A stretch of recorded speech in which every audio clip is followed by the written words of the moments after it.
Welcome to the Cutting Room, New York City. I'm Brad Talinsky with Backstory Events, and this evening's show is going to be live streamed on guitarworld.com, where it will remain forever and ever, so behave yourself. Future Backstory events include an evening, a really cool birthday bash with metal jazz guitar legend Alex Skolnick. But this evening we have with us, I think, one of the great American pop songwriters. You know him from great songs like On and Save It for a Rainy Day, Academy Award nominated, Separate Lives. All the guitar fans out there might know him as one of Eric Clapton's favorite songwriters. But today we're here to talk to him about his new record. We'll talk about it later in the car. Let's bring out Mr. Stephen Bishop.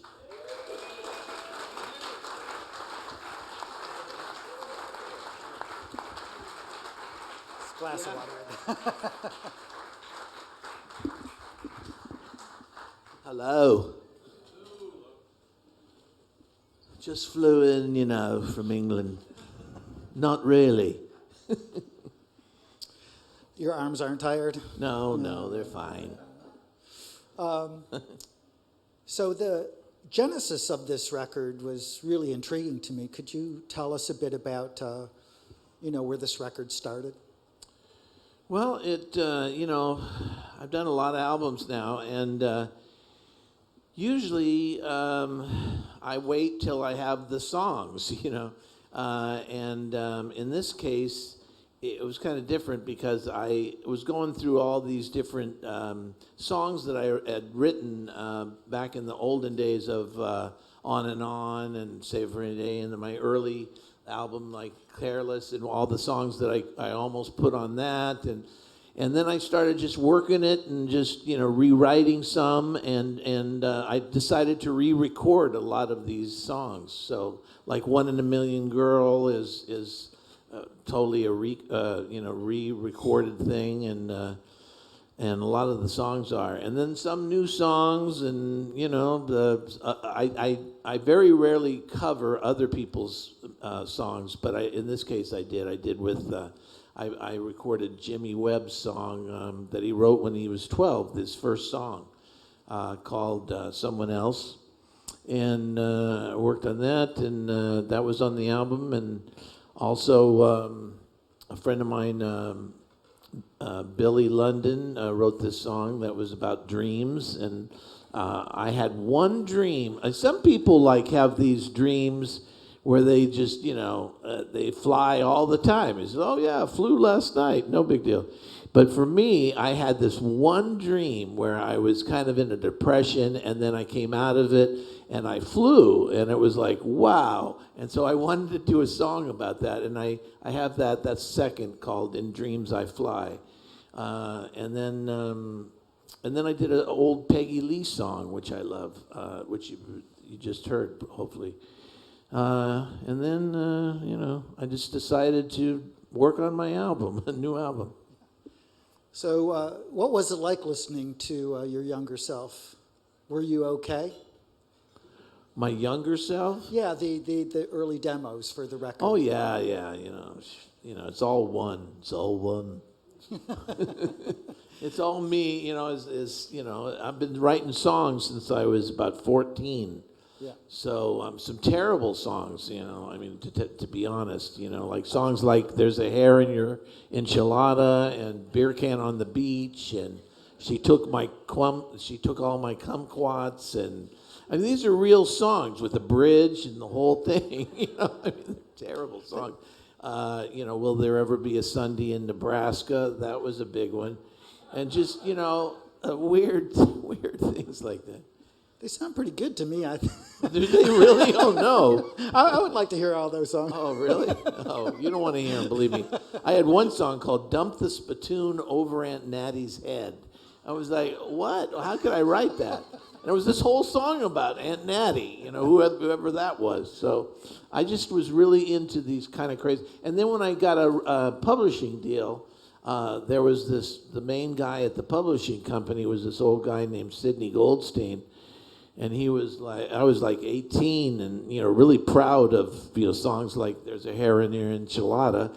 And he was like, what am I going to do? Am I going to take this to share? What am the Fifth Dimension isn't going to do There's a Hair in Your Enchilada, and all this, When did you move out of that phase? Do you remember, was there a song that was sort of a breakthrough that you're like, okay, I'm going to leave all this sort of kid stuff behind and start singing about real things? Well, I always say, to songwriters, I always say you're not going to ever be a really good songwriter unless you get your heart broken, and that seems to be the criterion, that really is true. You got to get your heart broken, and then you feel, and you can describe how your feelings and being sincere. That's what I always tried to do with my songs, is be sincere and sing like you're sincere about something, and.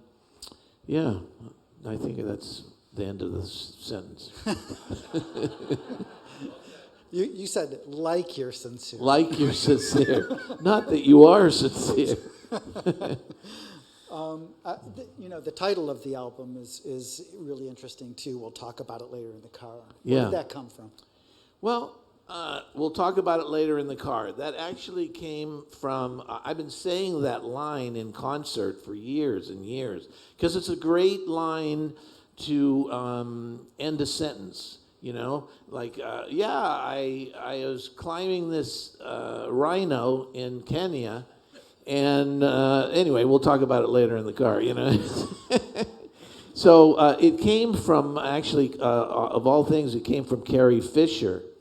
Because in the mid '70s, I knew her and she was the greatest, and we wound up going to Saturday Night Live one time, and she went in a little booth, and she was talking to somebody on the phone, and then I overheard her say, "We'll talk about it later in the car."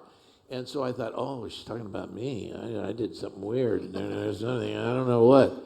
And then when she came out of the booth, I said, oh, is that about me? We'll talk about it later in the car. She said, no. That was what her mother, Debbie Reynolds, would say to her when they had an argument or something.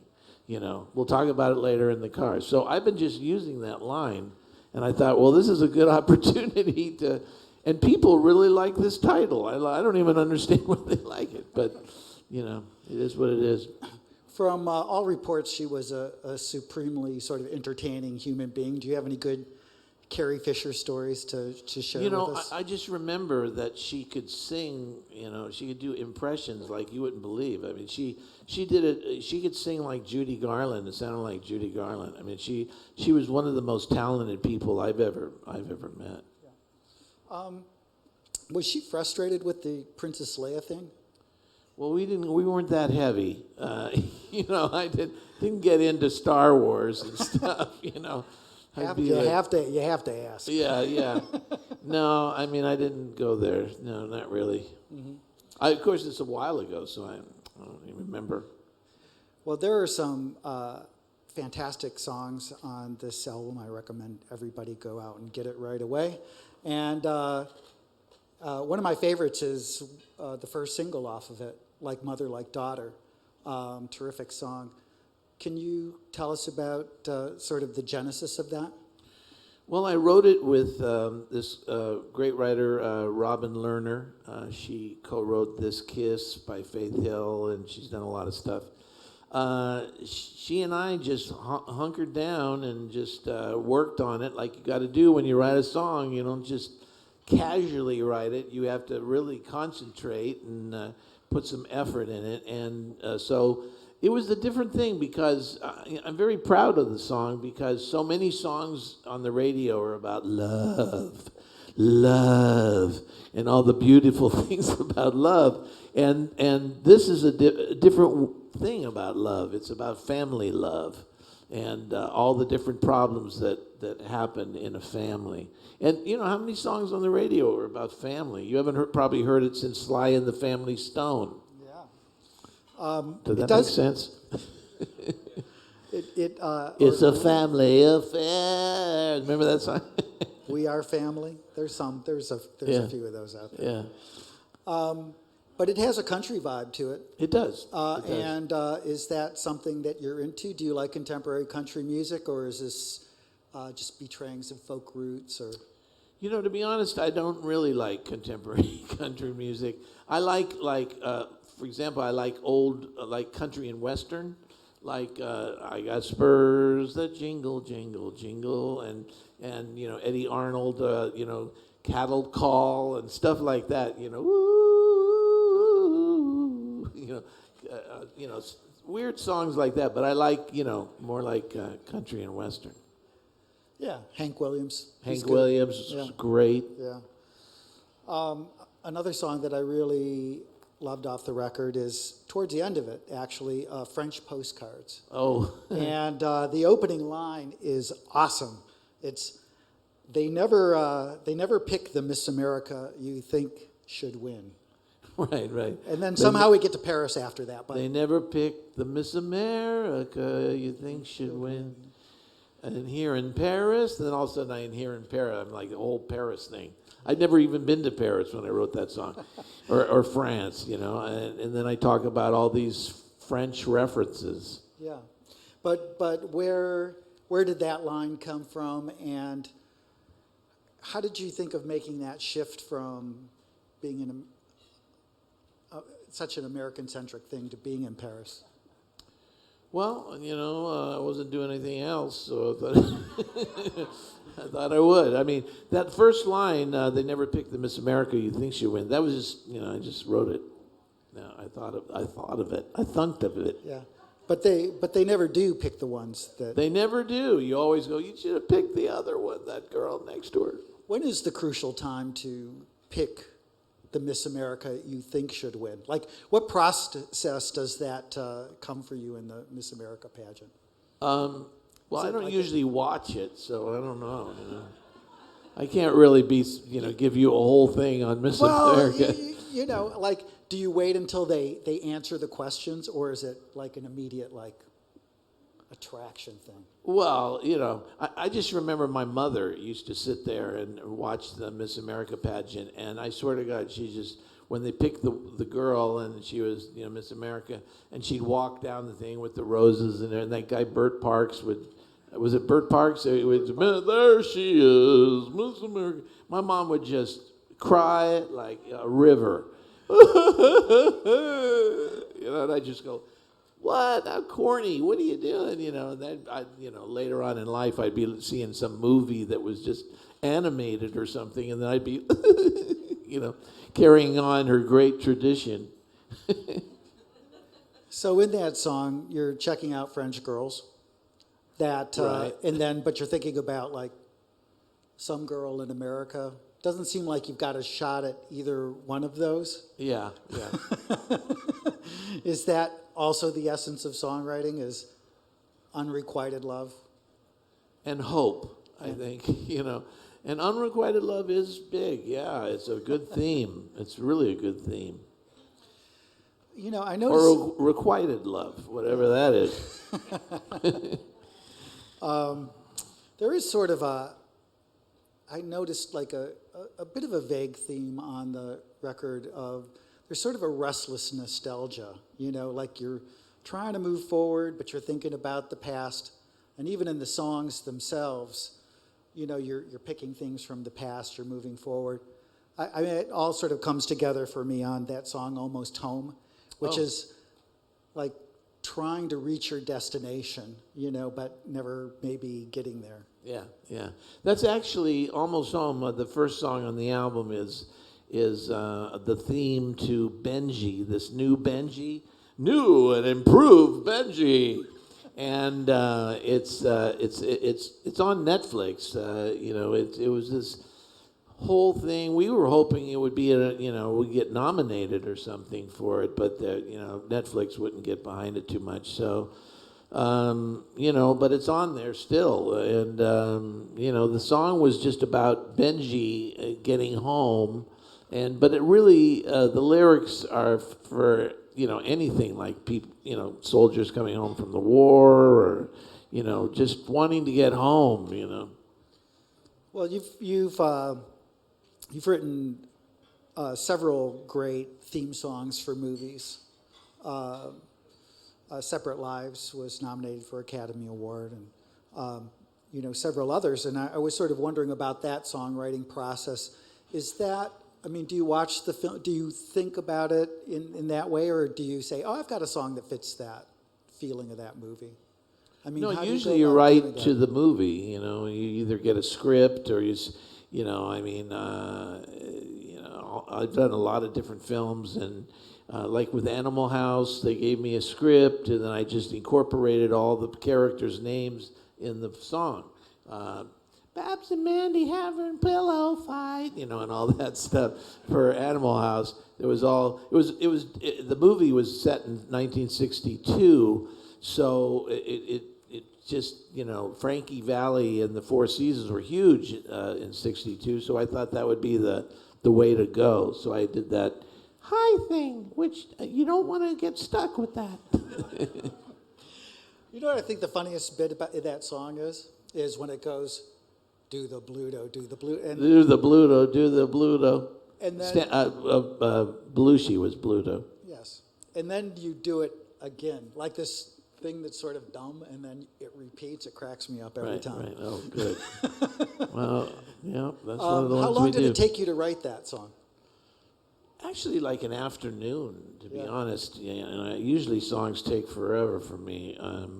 But that song, Animal House, I pretty much wrote it just sitting there on the rug, in my Laurel Canyon home.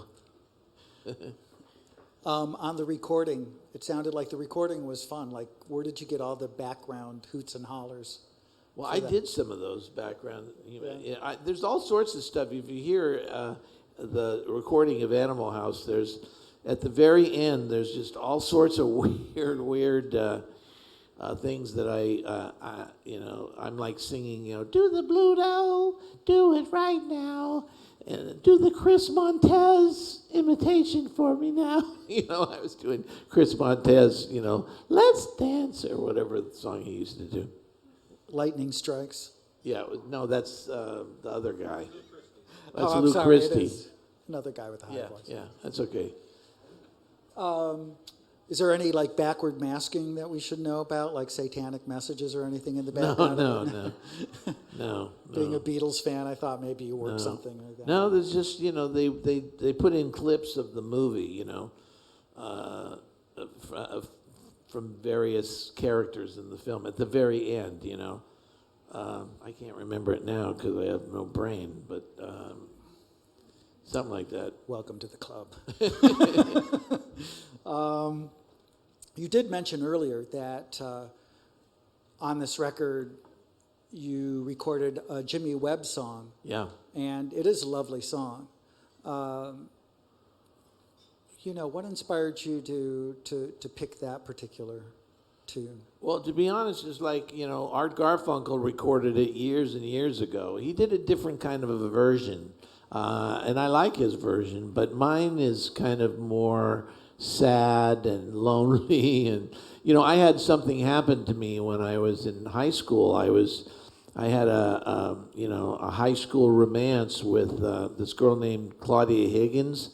And one day in math class, I decided to go out and see her in the lunch quad, and she was in the arms of this guy named Brad Bright, and they were making out, and I was like totally crushed. And I was like, oh. And then I go to her locker, to her and I knew her combination, so I go to her locker and I open the locker and I see this nifty notebook binder of hers, and the first line is, "Brad, I think Steve's on to us." And I was like, I think that should be the title for your next record. oh yeah, maybe. So, I was like, and she was like, no, I didn't do it. She said she didn't do anything, and she was fine, But, I had to take Polaroids. No, I know she was. But I learned a lesson back then. Yes. I'm curious, as a great songwriter, could you name 3 songs by other people that you think are great? Not the best songs of all time, but just 3 songs that you think are really. 3 songs. Yes. Well, I got 2 songs in my head right now. Yeah. Okay. Well, I'll say the song by Tim Moore called "Second Avenue." I thought that was an amazing song. Do you know that song? I mean, he talks about it snowing, and he writes in the snow. And I thought he was, as a songwriter, you always kind of predict what people are going to write about, or even chords, and you go, oh, they're going to go here, and the lyric is going to go here. And then it really surprised me, because instead of him saying "I love you," he put in the snow, "I am you." Where I wrote, "I am you," on Second Avenue. So I thought that was really brilliant. And also, "I Am the Walrus" by the Beatles. I just love that song. It's an amazing song. I mean, to write that song must have been incredible. But I love "I Am the Walrus." And I guess, there's so many songs by Randy Newman that I think are brilliant. I even named my new puppy Randy Newman. Because he's just so incredible. And I guess Marie would be like, his song Marie from his album Good Old Boys, which is one of my favorite albums. Could you imagine ever writing something like "Stairway to Heaven"? Like a weird sort of just. Like, I guess so, but the chord pattern was really good in "Stairway to Heaven." I've just never been a big. I shouldn't say this, but I've never been a big Robert Plant fan. As far as back then, I always thought it sounded like an old woman when he was like, "In a night," and it was just like, oh no. So I shouldn't say that. That's wrong. Wrong of me to say. But I never really thought that they came close to the Beatles, where I just adored, Paul McCartney's voice and John Lennon's voice. Yeah, I mean, it's more rooted in reality. The Beatles could get surreal like that, but. Oh, the Beatles were just, so adventurous. If you think of it, how many groups or even acts are there where almost every song? Over 10 albums, or how many albums they had. I mean, I know all their songs. Sort of weird when I was. And the Stones, you're right, the Stones. And I love the Stones, and they're great songwriters. You're right. I see your point, and it must be hard to find a hat for it, but that's a different situation. No, I'm just kidding. Yeah, the Stones, she's right, the Stones. When I was doing some research for this interview, and I knew you were a Beatles fan, I was thinking, I know a song that Stephen would like, "Another Day" by Paul McCartney. That seems like. No? It was all right. Not a great song. Really? I think that's a terrific Just song. another day. It's a little bit, oh. It has that If melancholy I blow away, vibe. look out. Okay. I don't know. It was a little bit, it didn't have the, McCartney has written, amazing songs. Eleanor Rigby, and really amazing stuff. Okay. Yeah. So. Do you have any personal rules for songwriting? Like, this thing's got to have a great bridge, or things before you deem that this is a good song? Well, what I like to do is when I write a new song, I like to play it for a lot of my friends, so I get kind of a poll of where it's at. Usually I get an idea if it's a good song, it's a bad song. From my friends, I like to do that. But like I said before, until you've gotten your heart broken, you're not going to be a great songwriter, I think, Right. So. Will your friends tell you the truth about your usually, songs? Usually, yeah. They're like, yeah. Nah, Stephen, that's no good. Oh, yeah.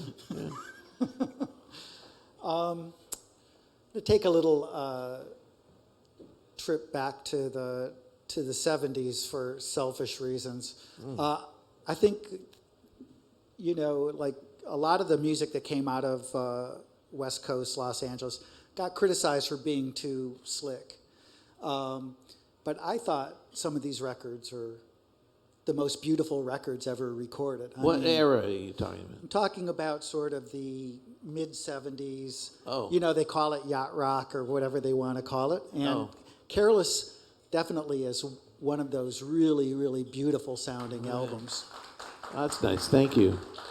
And I was wondering, what was it about that period? Was it the players? Was it the recording studios? What was able to generate these beautiful sounding records from that era?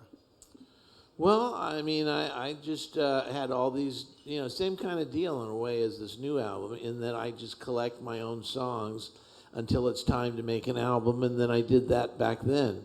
I had conflict because I had a guy there, Roy Halley, that I started off with, who's one of the great producers of all time. He produced the Simon and Garfunkel records, and he signed me actually to the record company back then. But I wanted to use this keyboard player of mine named John Jarvis, and he wanted to use another keyboard player. And so we had a parting of the ways, and he wound up getting me Henry Louis, who had done all the Joni Mitchell records. And so I was off with Henry Louis, and then we co-produced my first album. Your first few records are covered with some of an astonishing assortment of musicians. Lee Ritenour, Eric Clapton, Larry Carlton, Tommy Tedesco, Jim Gordon, Russ Kunkel, Chaka Khan, Art Garfunkel, Steve Cropper. I mean, David Foster. These are some of the greatest musicians of all time. And no offense to you, but how did this young punk get all these great people to play on his record? Well, I was, it's also not just me, as just the producers too. With Roy Halley, he knew all these great musicians, Larry Knechtel, and we did about 4 songs, just and worked on those before I went ahead to work with Henry Louis. There was different things that happened. For example, on my first album, we did a song called Little Italy. Little Italy. I still have a problem saying it. Little Italy. I actually wrote the song because I saw the title in a newspaper, and it just said Little Italy. And I thought, oh, that sounds great. Little Italy, Little Italy. And so I wrote this whole concept and this whole thing about Little Italy. So then I thought, I know just who's going to play on it. This guy named Emmett Chapman. He plays an electric stick, and it's like this big stick with notes on it, and it's like or something. I had heard about it, and I thought this was going to be great. And he came in the studio, and it was just a disaster. It just I was like, what? Oh my God. And so I thought, I said to Henry Louis, what are we going to do? And he said, well, I don't know. Let's call Larry Carlton. And so we called Larry Carlton. He came in. He played a complimentary guitar part, and there you go. It went great. Yeah. We all know the song On and On. I always had a question about that in my mind. I would listen to it, and the opening lines are about these beautiful Jamaican women, and then all of a sudden it moves all of a sudden to another scene, and then another scene, and then another scene. And I'm still wondering about the beautiful Jamaican women, but maybe that's just me. But I was curious about the songwriting process for that song. Like, when you were thinking of it, did you want to show these different scenarios, and how did that evolve? Well, with my lyric writing, I always try and just keep the listener interested. Too many songs say, and I saw you there, and you were great, and, it just doesn't. I like to use imagery, and, and on, there's a lot of that, puts on Sinatra and starts to cry. I've had people walk up to me in a supermarket go, I love that line, and it was like, great. Yeah. But yeah, I mean, that's about. What, I just blanked. What were we talking about? Well, just the shift. I woke up early, ladies and gentlemen. I'm pushing my album. I just, We were talking about the shift between different scenes in this one song. oh yeah, yeah. Well, it just I just want to make it interesting, and yeah, that's about it. Make it interesting. I guess another big song from that first record, Save for a Rainy Day. Yeah. It's a great up-tempo power pop song. I just love it.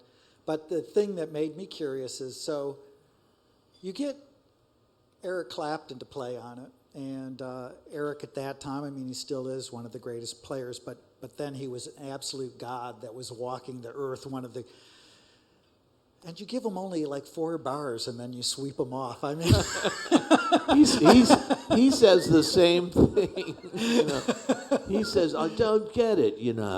I mean, you bring me in there, and I just did a little bit. yeah, you have a xylophone sort of take over. Yeah, I had a xylophone, but then Roy Halley said, "No, keep the lead guitar going." So, he had heard it, and he thought, he helped to make it a hit, actually. But, yeah, well, it was just a weird thing. It was like I had a manager back then who invited Eric and his then girlfriend, Patty Boyd, to show up at the studio, and then I was a funny guy, or something like that. And they wound up showing up, and he wound up, they got this little amp, and I should have had this big, solo or something, but I was trying to be Hitley. Yeah. But sort of Eric's gone on to become almost an Alfred Hitchcock figure on your records. He's got little cameos sort of all over the place. He's played on a few albums of mine. Yeah, actually. yeah. The one I was interested in was Sex Kittens Go to College. Oh yeah, Sex Kittens Go to College. Don't clap for that, please, because it doesn't deserve it. It really doesn't. Yeah, I wrote this crazy song. I was in England, and I wanted to record, with them and everything. And so, Phil Collins played drums, and Eric played the guitar, and I had great musicians like who's the guy? Gary. He's the Gary Brooker, who was the singer in Procol Harum, and had all these cool people play. But, it was like for Sex Kittens Go to College for like a minute, And they played on another song, too. They played on some other stuff. But we don't care about this. That's on my album, Red Cab to Manhattan. Yes, yeah. Which, by the way, Warner Brothers let die a miserable death. They didn't believe in it, and they thought it was stunk, I think.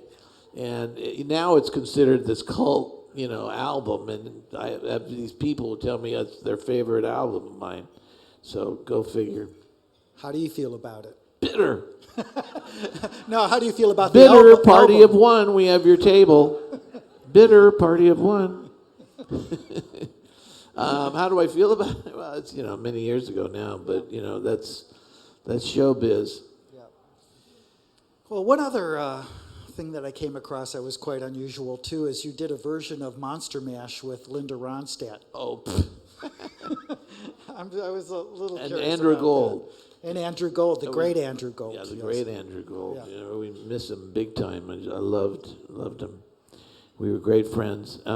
He wanted to do this Monster Mash, and I have a friend of mine named Charlie Villers, and his father would sound like that. He would sound like, I was working in the lab late one night, why my eyes found a very weary sight, and it was like, yes, hello, so I did it like that. Yeah, I don't know if this is that interesting, But how did the idea of doing this come up in the first place? because he asked me to do it. Okay. Andrew. Andrew did. And he was Yeah, just, I never even got any money for it. So you were famously in one of the greatest scenes in the history of film, in Animal House. Yeah, right. And My 30 seconds of fame. yes, but you made it count. I did. I stole the film. I mean, it's obvious. But yeah, that was me and Belushi there on the steps. But how did you get on the steps? How did you end up being Doing part it? of the film? Yeah. Well, I had a friend back then named John Landis, who was the director, and he directed Animal House, and he said, "You've got to be in Animal House." And he also gave me the deal where I wrote the theme.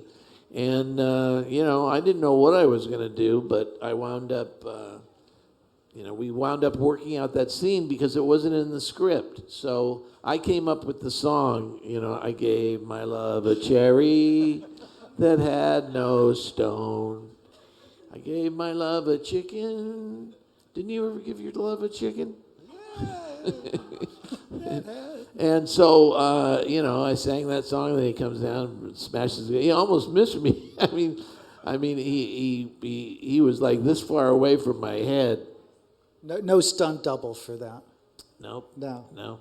I actually, what's an interesting side note is the baseball commission, out of nowhere, got in touch with me and wanted to use that scene in their stadiums across the United States and just show the scene to incite fans and get them all revved up, And they gave me $800.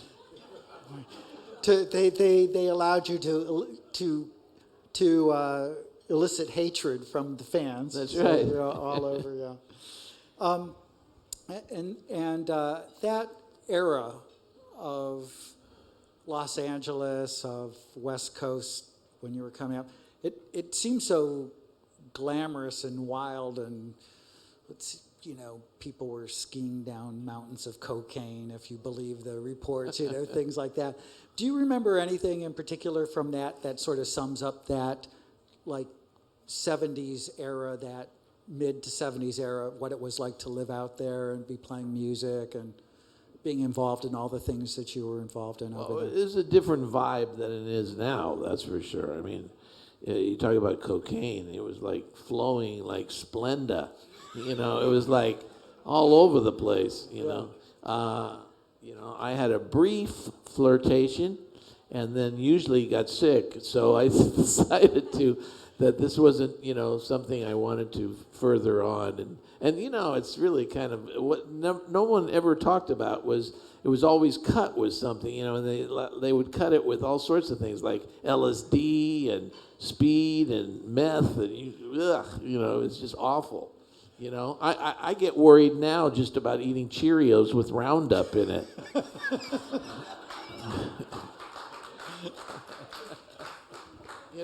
That freaks me out. So, I don't know. I'm a different person these days. What was the last song that you wrote, and what was it about? It was Almost Home. It was Almost Home. Yeah, I wrote it with a fellow named Kurt Sobel. Kurt Sobel is a good friend of mine, and he's in the movie business and stuff. And so we wrote it. Yeah, fabulous. So I'd like to take a couple questions from the audience. If anybody has something they'd like to ask Stephen, it would be great. I'm going to come over with the mic. Okay. Thank you. First, a comment. Have always loved your music, and as a guitarist and a musician my whole life, I've always just been totally amazed at your voicings and the chords that you wrote for the songs that you did.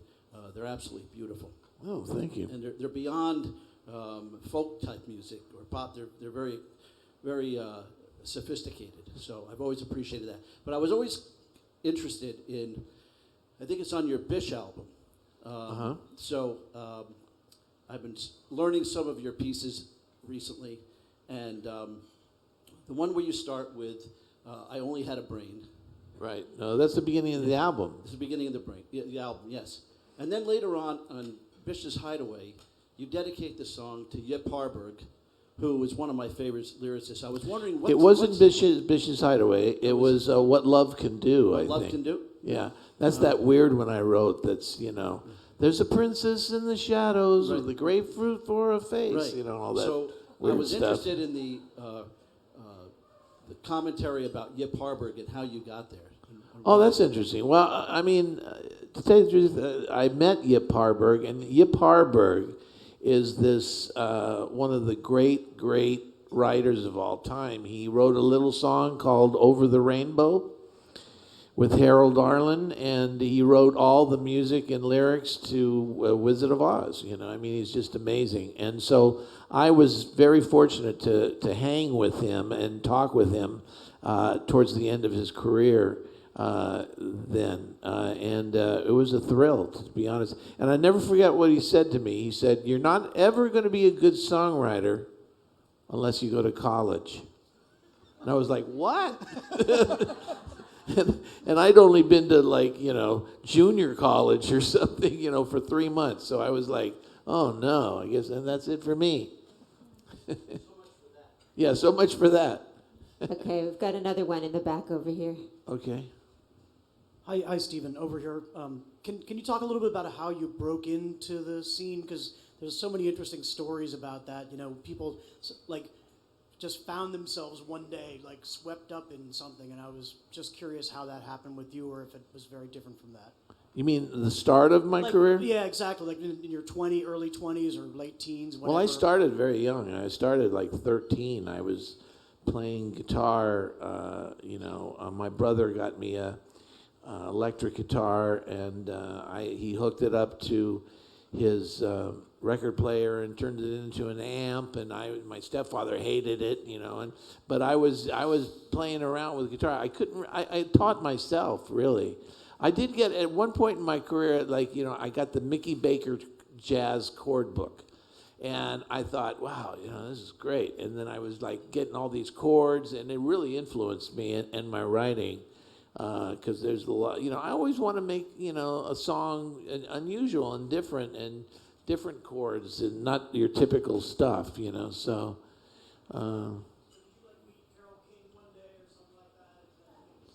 meet Carole. I met Carole King. I don't think she really would say it's one of her cherished moments. I don't know if I got much attention from her, but she obviously is one of the greatest writers ever. Her and her then husband Jerry Goffin. But no, I mean, what is this, like a magic Hey, I think or we're something? we're gonna take a question from somebody. No, it was Somebody no. else. This is okay. Yeah. It was like it's almost like it's not like a thing where it's like you magic, like fairy dust just goes up in the air and I'm a superstar. It's not going to be like that. But it's like hard work, to be honest. It was like years and years of trying to make it, you know, trying for this, trying for that. You know, it's still hard sometimes. I mean, you know, but I mean, it's hard. Probably, you know, it's hard just to be alive, and you know, for everybody, and you know, life is hard. So yeah, I guess that's my incredible. Okay, we've got another question right here in the front. Okay. Hey, thanks. This is tremendous. Appreciate it. Huge fan. We're big fans of It Might Be You. Can you tell us how you came to the project? I mean, Tootsie, well ahead of its time, and that movie's so old right now, and tremendous success on Broadway. I wanted to hear your experiences. Oh, and the Academy it's Award. on Broadway now. Yeah, right? it won a Tony. It won a couple of Tonys and It stuff. already won a Tony? Well, nobody asked me to sing anywhere. Well, you know, I did the theme for, you know, but I didn't write it. It was written by Alan and Marilyn Bergman, great, incredible writers, and Dave Grusin, who's not, you know, no slouch. He's phenomenal. They did a great job. And, you know, this song has followed me throughout my life. I mean, I did it, I sang it back in '83, and it's, you know, of all things, you know, the Philippines, they fell in love with the song. They fell deeply in love with this song. And boy, do they love it. They love romantic music and all that, but It Might Be You is just, I go over there, I've been there 11 times. I was just there last year. Yeah, I have a documentary about it called. We'll talk about it later in the car. It's the same thing. And I wouldn't go over there for food choices because it's like, oh boy, some of their food is experimental to say the least. But you know, I got a call from my manager back then, Trudy Green, and she said, you know, they want you to sing this song for this movie called Tootsie. So I went to the screening, and I wound up watching the first version of it. Like, it was like 4.5 hours. It was before it was really edited. Yeah. And so, you know, it was all music temped by Kenny Loggins. So, you know, they were interested in me, so I wound up going to meet Dave Grusin at his office in Santa Monica, and he played me the song, and he played it. He's a great musician, but I wouldn't say he's the greatest singer. So it was like, but it was obvious that this song is really good, and plus they were offering me quite a lot of money. So so anyway, so I did record the song, and you know, I mean, it's had such a history for me, and I get hit up by my friends to sing it at their weddings. I've already sung it at about 13 or 14 weddings. I even had to sing it at my own wedding, and I told my ex-wife, I don't want to do it. I thought it was self-congratulatory. And she said, no, you've got to do it. You've got to do it. So I had to do it. It's like, oh, God. You know, it's weird because she got remarried just the other day, and I cried and cried all night for him. But what? No, I didn't sing at her wedding, no. Anyway, so does that answer your question? I mean, that's pretty good. Okay, I think we're going to take one more. We have one more question. All right. Hey, right here. How you doing? Hi. So it's easy to write a song when you're heartbroken. Yeah. It's simple, right? A little bit. Well, I wouldn't say it's simple. Well, It's I mean, hard. It's easier than. It's easier than not having your heart broken. My question is, how do you write inspirational music when you're happy and content? Then you write, you know, happy and content, you know, like Pharrell. I mean, he wrote, Because I'm Happy, you know. He was like, Pharrell did just great, you know. He had a hit all over the world, and, you know, and then on Spotify he made like $5 or something.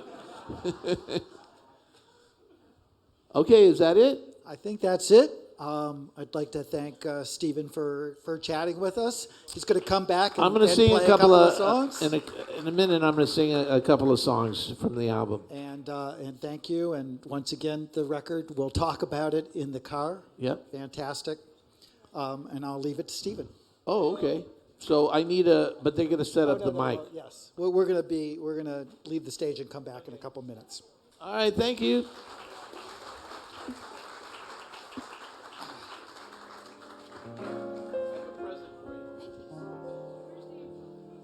I know a little bit about a lot of things, but I don't know enough about you. Just when I think you're mine, you try a different line. And baby, what can I do? You know I went to school, and I'm nobody's fool. That is to say, until I met you. I know a little bit about a lot of things, but I don't know enough about you. Jack of all trades, master of none, and isn't it a shame? 'Cause I'm so sure that you'd be good for me if you'd only play my game. I read the latest news, no buttons on my shoes, but baby, I'm confused about you. You get me in a spin, oh what a stew I'm in, 'cause I don't know enough about you. I know a bit about biology and a little more psychology. I'm a gem in geology, but I don't know enough about you. No, I don't know enough about you. I don't know enough about you. I don't.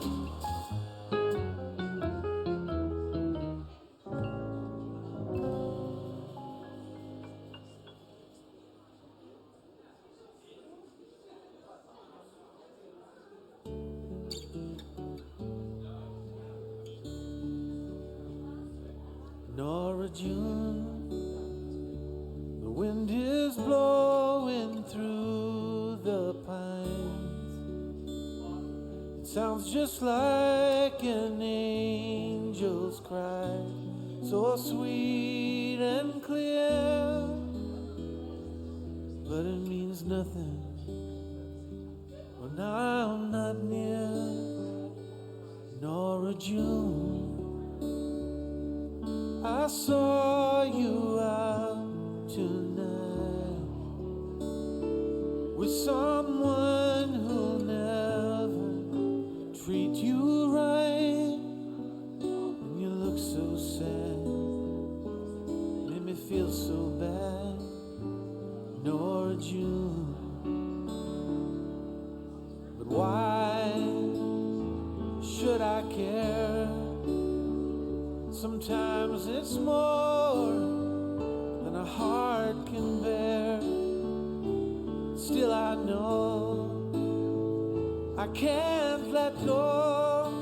How can I get to you, Nora June? Long ago we used to ride our bikes to school,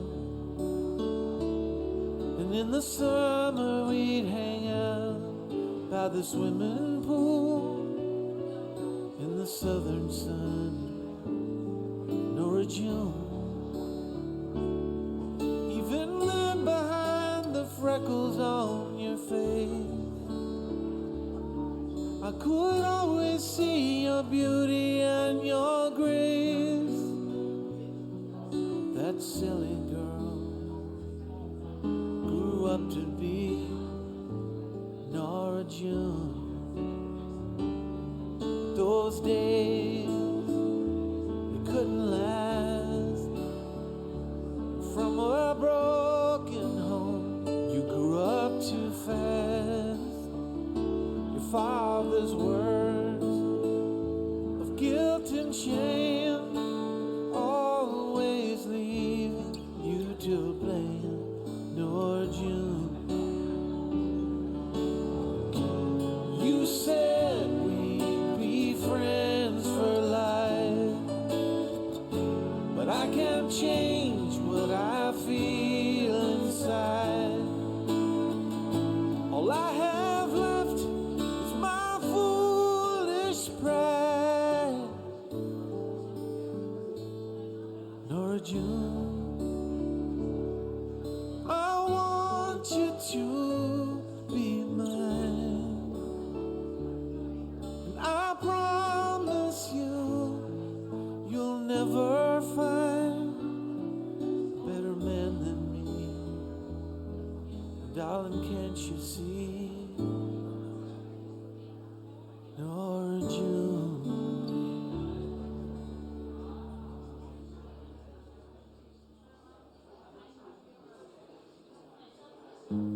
They never pick the Miss America you think should win. And here in Paris, it's 1,000,000 miles from Disneyland. And Chevalier said, yes, I remember it well.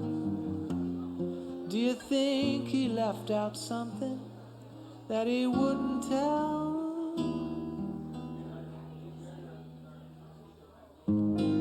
I took the metro underground down to Saint Germain. Saw Venus in blue jeans, it stole my heart. And I get weird, then I get a little jealous. See the girls kiss on the Seine with their fellas.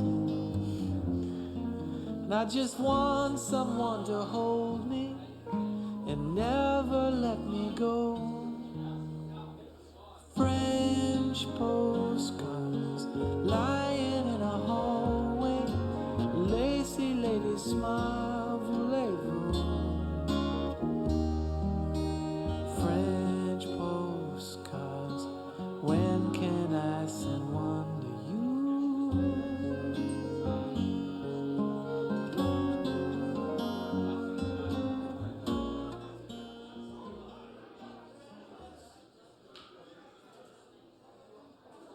Hey, everybody.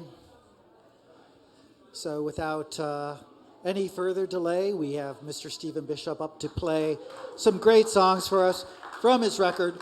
We'll talk about it later in the car.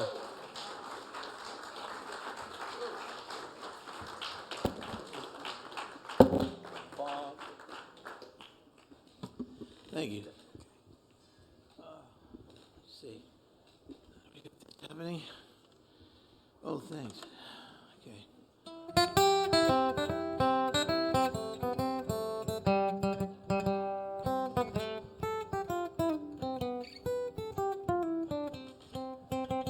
Okay, so. Well, thank you. Okay, so the first song I'm going to do is a song which I was talking about, Almost Home. I wrote it with this fellow named Kurt Sobel, and I'll do it for you now. It goes like this.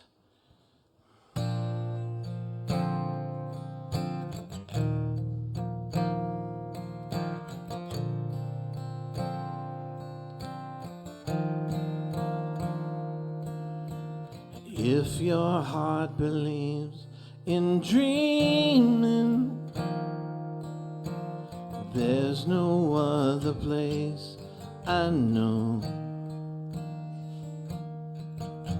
Well, life it rolls on by without a care for tomorrow.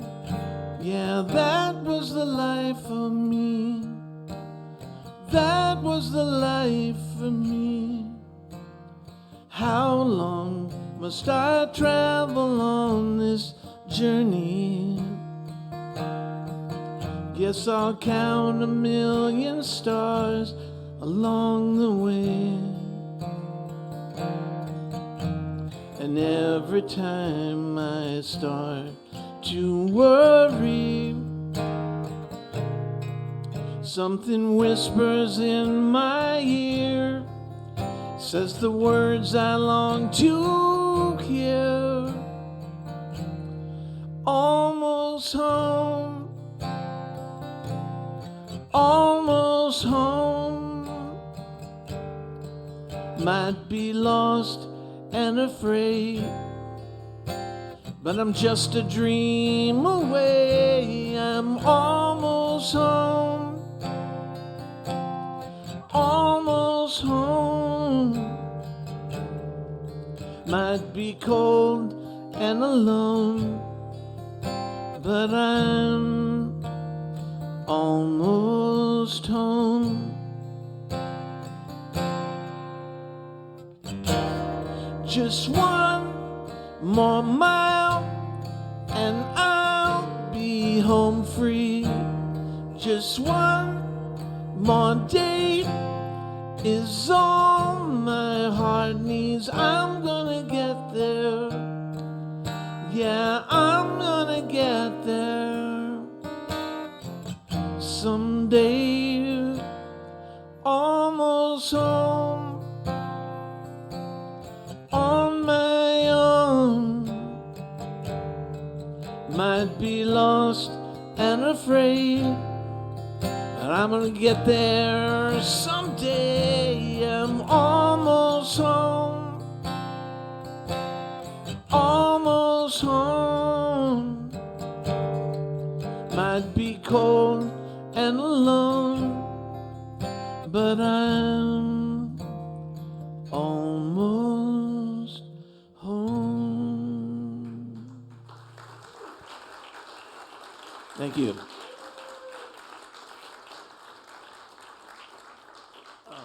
Thanks very much. Let's see. This is going to kind of go fast because I'm only doing 3 songs. But this second song is a song called "Someone Else," and this is the one I was talking about with Jimmy Webb, who wrote it when he was 12. And you hear this song and you go, God, it's so heartfelt, and I just love this song. So I had to do it, and it goes like this.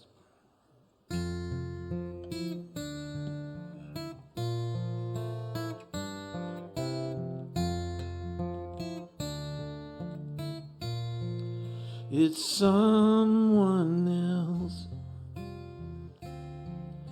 I've known it all the time.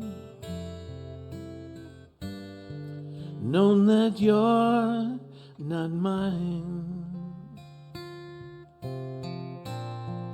And will never be. It's someone else. I saw you out last night, holding him so tight. And it's someone else.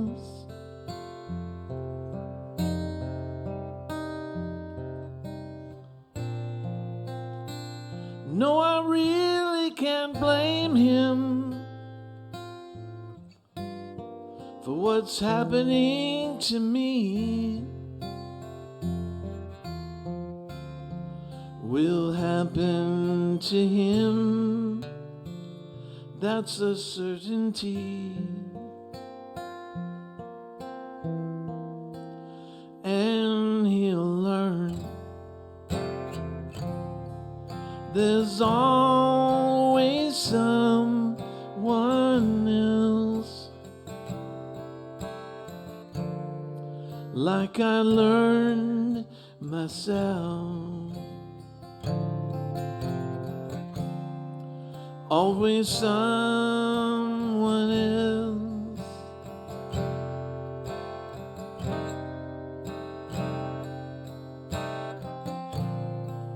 Always someone else.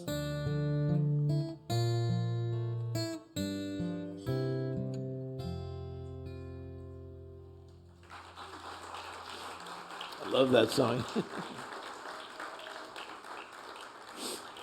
Thank you. I'll make sure to tell Jimmy Webb you clapped good. This last song is a song. I want to. By the way, I want to thank you all for coming. I really appreciate it, and this is my big release party, so I'm pretty happy about this album coming out. And you know, I won't say it's my last hurrah, but it's one of them. This is a song I wrote called "Separate Lives." It was sung by Phil Collins and Marilyn Martin, and I was nominated for an Oscar at the fabulous Academy Awards. I'm an Oscar nominee, ladies and gentlemen. And, you know, always a bridesmaid, never a bride. So, unfortunately, Lionel Richie won for his song, Say You, Say Me, Say I'm Gonna Steal Steve's Award. You might have heard that one. And anyway, I'm gonna play it for you now. It's like a real song. It's like it happened. You know, the story is real and all that stuff. But it goes like this.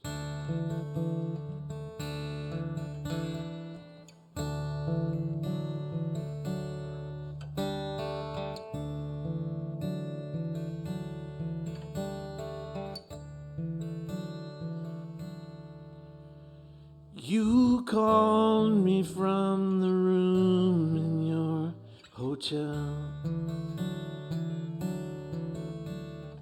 all full of romance for someone that you met,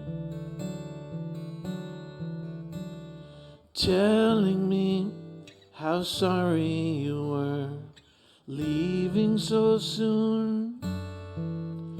and that you miss me sometimes when you're alone in your room.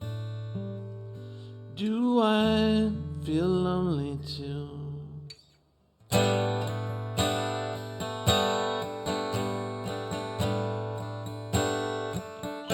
You have no right to ask me how I feel. You have no right to speak to me so kind. I can't go on holding on to ties now that we're living separate lives.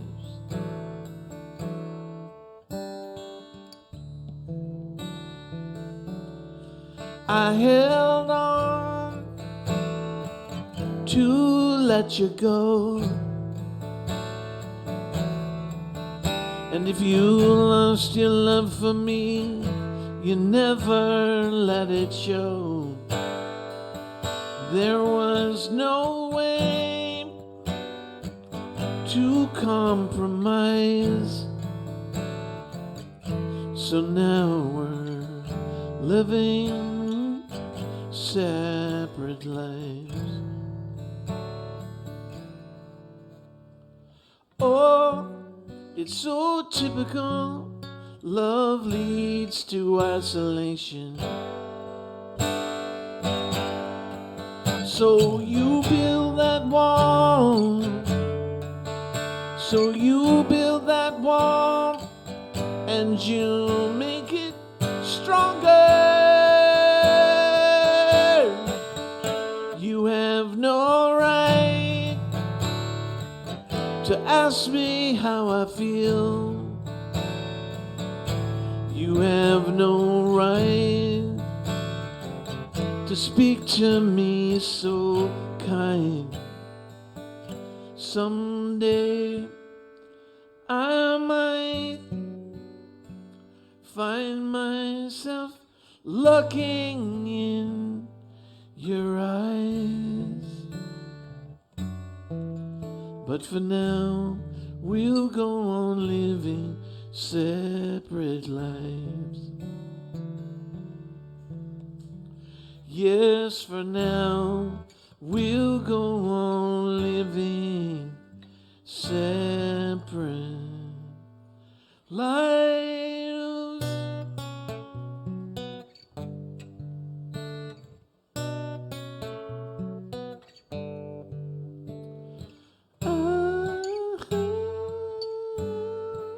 Separate lives.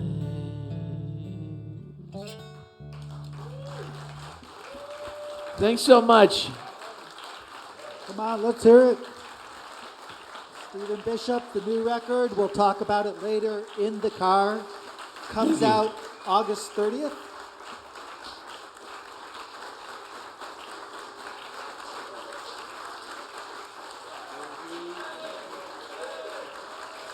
Thank you.